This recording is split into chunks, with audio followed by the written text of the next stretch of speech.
আসসালামু আলাইকুম বন্ধুরা, যে যেখানেই আছেন আশা করছি ভালো আছেন, সুস্থ আছেন। আমিও আলহামদুলিল্লাহ ভালো আছি।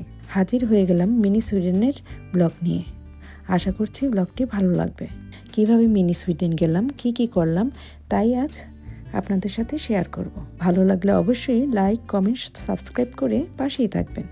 আমার খালা শাশুড়ির মেয়ে পারবিন আপু, যখনই তার সাথে ফোনে কথা হয় তার প্রথম কথাটি থাকে, ভাবি কবে আসবেন।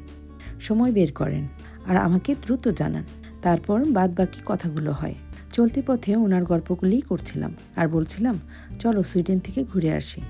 মেয়ে বলল, চলো তোমাকে এখনই মিনি সুইডেন থেকে ঘুরিয়ে নিয়ে আসি। কথা বলতে বলতে দেখি সে আইকিয়াতে চলে এসেছে। আইকিয়া হলো সুইডেনের একটি বিখ্যাত বহুজাতিক কোম্পানি, যা নাকি রিজনেবল প্রাইসে সুন্দর ও আধুনিক আসবাবপত্র এবং ঘরের প্রয়োজনীয় জিনিসপত্র বিক্রি করার জন্য সারা বিশ্বে পরিচিত। আসবাবপত্রগুলো সাধারণত ফ্ল্যাট প্যাক থাকে, যা নাকি বায়াররা বাড়িতে নিয়ে গিয়ে নিজেরাই সহজে জোড়া লাগাতে পারে।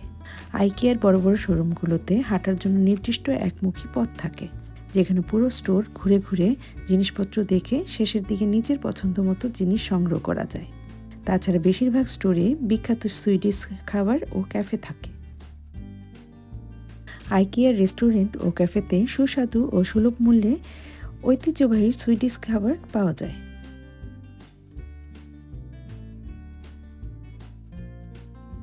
তাদের সবচেয়ে জনপ্রিয় খাবার হলো ঐতিহ্যবাহী সুইডিশ মিটবল, যা নাকি ম্যাশ পটেটো, ক্রিমের তৈরি গ্রেভি এবং বিশেষ লিংনাবেরি জ্যামের সাথে পরিবেশন করা হয়। অন্যান্য খাবারের মধ্যে ছিল crispy fish ball, chicken tender, lingonberry drink, chocolate cake, vanilla এবং স্ট্রবেরি সফট আইসক্রিম।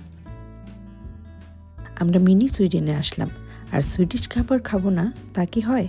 পছন্দ অনুযায়ী নিয়ে নিলাম ফিশ বল ও পাস্তা।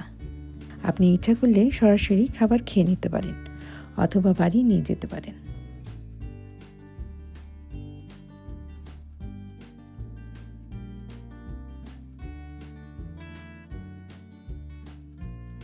এই সামারি ইচ্ছে করলে আপনিও আমার মতো মিনি সুইডেন ঘুরে আসতে পারেন।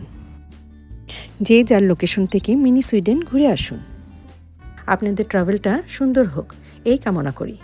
আপনার সামার ভ্যাকেশনটা আনন্দময় হয়ে উঠুক।